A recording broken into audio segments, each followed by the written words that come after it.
Hello everyone, good afternoon once again. And एक बार फिर से आपके लिए एक अच्छा मार्केट आउटलुक लेके आने की कोशिश कर रहा हूं। और हफ्ता तो गजब का गया ही, और ऐसा हफ्ता जाएगा ये उम्मीद वैसे नहीं थी, बट यस, एक स्विंग लो बनाया था 19,200-250 के लेवल्स पे, जैसा कि मैंने पिछली बार कहा था। और हर बार ये बोलता हूं कि भाई दो क्लोजिंग देना बहुत जरूरी होता है कोई भी अगर इंपॉर्टेंट लेवल के नीचे मार्केट्स आता है, और सर्टेनली वहां से एक अच्छा बाउंस देखने को मिला हमें। एंड देख रहे हैं कैसे मिड कैप स्मॉल कैप ने आउट परफॉर्म किया, और पिछले कई हफ्तों से मैं बोल रहा हूं कि मिड कैप स्मॉल कैप जबरदस्त आउट परफॉर्म करेंगे, और वही हुआ।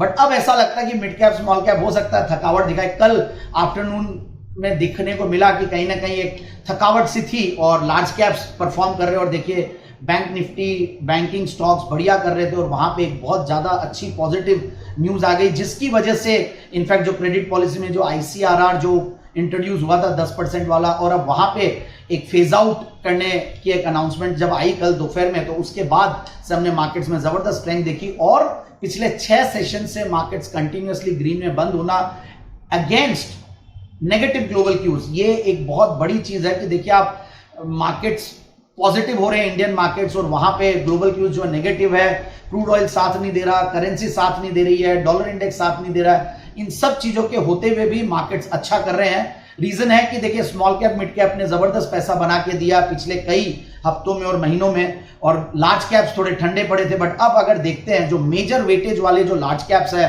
भले वो रिलायंस हो, IT स्टॉक्स हो, बैंकिंग स्टॉक्स हो, ये सब वापस से फॉर्म में आ रहे हैं। आई फील कि HDFC bank can be the hero. अब वो कहीं ना कहीं कल भी एक अच्छी मूव दिया, अपने अच्छे इंपॉर्टेंट एवरेजेस के ऊपर निकलने की कोशिश कर रहा है। तो देखते हैं कि HDFC बैंक कैसे आगे हेल्प करता मार्केट को। रिलायंस के लिए भी कुछ पॉजिटिव न्यूज है। सो ओवरऑल आई फील कि large caps might out perform, और FNO स्टॉक्स में बिल्कुल ध्यान देना चाहिए। और आगे अब देखते हैं कैसा क्या रहता है। बट पिछले हफ्ते में हम देखें तो मिड कैप इंडेक्स देखिए मोटा मोटी 4% के लगभग चला, स्मॉल कैप इंडेक्स 2.5% के लगभग चला, और हमने देखा 40s में चला गया NSE मिड कैप इंडेक्स, और निफ्टी अब 20s में जाने की पूरी तैयारी में है। सिर्फ 200.1% के लगभग, उससे भी कम रह गया है, और देखते हैं कि नया हाइज बनाने में सक्षम रहता कि नहीं है। सो ओवरऑल आई फील कि मार्केट्स में बुलिश रहना चाहिए, बाय ऑन डिप्स की रणनीति अपनानी चाहिए, और जो एक अच्छी करेक्शन देने के बाद, भले वो टाइम वाइज हो या पॉइंट्स वाइज हो, दोनों करेक्शन देखा हमने मार्केट्स में, और अब वहां से सपोर्ट लेके अच्छा एक मूव देने की तैयारी में है। सो अगेन एक्सुबरेंस कभी भी नहीं आना चाहिए, क्वालिटी के साथ कॉम्प्रोमाइज नहीं करना चाहिए बिल्कुल।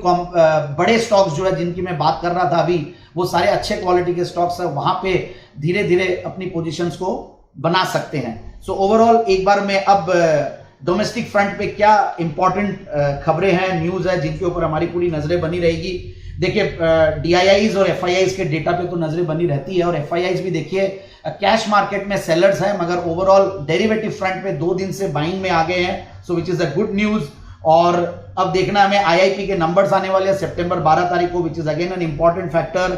अगस्त का इन्फ्लेशन डेटा भी उसी दिन रिलीज होने वाला है, so again that is an important factor to track. फिर सबसे इंपॉर्टेंट है जो 5 दिन का एक जो सेशन होने वाला पार्लियामेंट में, एक्स्ट्राऑर्डिनरी सेशन 18 तारीख से लेकर 22 तारीख तक, इसके ऊपर पूरी नजरें बनी रहेगी। क्या आता है G20 समिट जो दिल्ली में 9-10 को हो रहा है, इनफैक्ट गजब एक उससे भी माहौल बना हुआ है। डिफेंस स्टॉक्स बहुत बढ़िया कर रहे हैं, और ओवरऑल देखते हैं और भी इससे माहौल अच्छा बना हुआ रहेगा। एंड US प्रेसिडेंट आ रहे हैं, so overall things are good on India front and domestic front पे भी। और इंटरनेशनल फ्रंट पे अगर बात करें तो वहां पे भी अगस्त का इन्फ्लेशन डेटा आने वाला है US में। यूके भी अपना GDP month on month data release करेगा। US में रिटेल सेल्स के डेटा आने वाले हैं। ECB अपने इंटरेस्ट रेट के ऊपर डिसीजन लेने वाली है। USA में भी इंडस्ट्रियल प्रोडक्शन के डेटा आने वाले हैं, और देखते हैं क्या होता है। सो ओवरऑल ग्लोबल क्यूज भी हैं और अपने डोमेस्टिक क्यूज भी है। एक चीज और, ग्लोबली हमने देखा कि सितंबर महीना बहुत ज्यादा अच्छा रहता नहीं है, बट इंडिया में अभी तक बढ़िया चल रहा है। सो फिंगर्स क्रॉस्ड आगे भी कैसा रहे। बट निफ्टी 19,820 पे बंद हुआ है।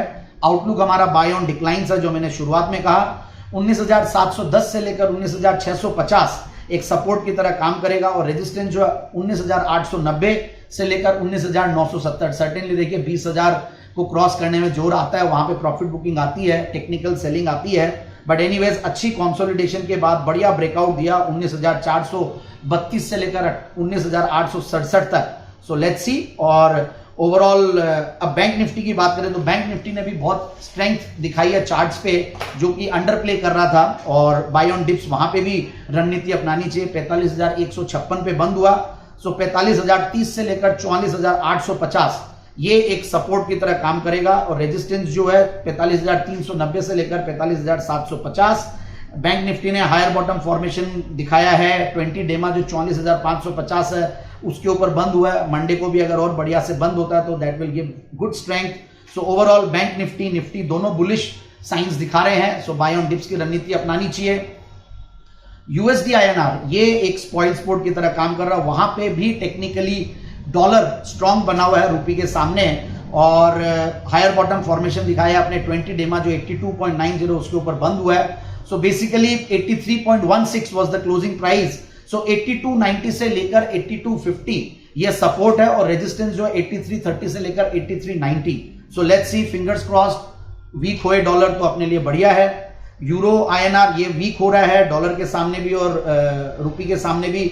सो 89.14 पे है, वहां पे सेल ऑन राइज की रणनीति है। लोअर टॉप फॉर्मेशन दिखाया है अपने 100 डेमा 89.70 के नीचे बंद हुआ है। सो यूरो वीक है। सिल्वर की बात करें तो देखिए ये भी वीक दिखा रहे हैं सिल्वर, और तो सिल्वर 71,563 पे बंद हुआ है एमसीएक्स दिसंबर का contract. So sell on rise है, वहां पे भी लोअर टॉप फॉर्मेशन दिखा रहे हैं। 20 डेमा जो 72,650 है उसके नीचे बंद हुआ है। So support will be 76,902 to 69,930 and resistance will be 71,950 to 72,470।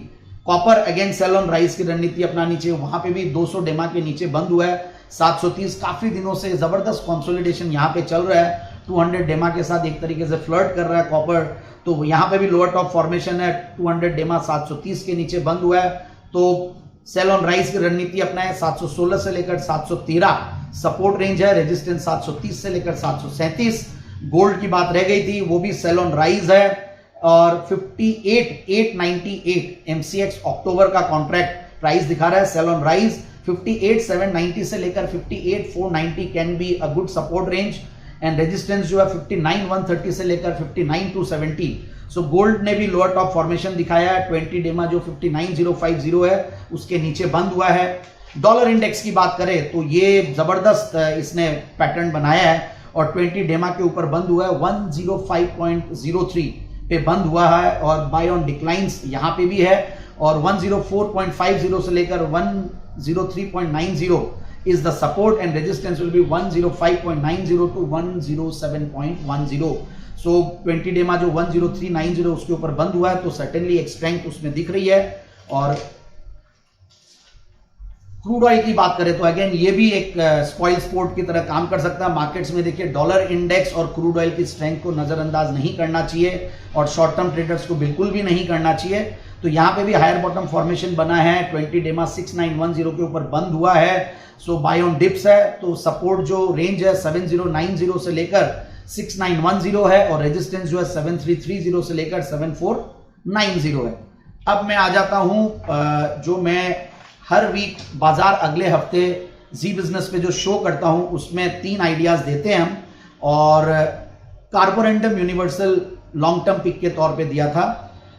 उसका जो क्लोजिंग प्राइस था फ्राइडे को वो 1197 मतलब 1197 में बंद हुआ। 1350 से लेकर 1390 का टारगेट लगाए। प्रेस्टीज एस्टेट मैंने पोजिशनल पिक के तौर पे दिया। हमने देखा कैसे रियल एस्टेट स्टॉक्स बढ़िया कर रहे हैं। Prestige estate is a prestigious real estate company from Bangalore. तो 645 पे बंद हुआ था, 690 का टारगेट, 630 का स्टॉप लॉस। और एक्सिस बैंक 981 पे बंद हुआ था, 993 से लेकर 997 का टारगेट लगाए, और 973 का stop loss. So Axis Bank is an intraday FNO pick.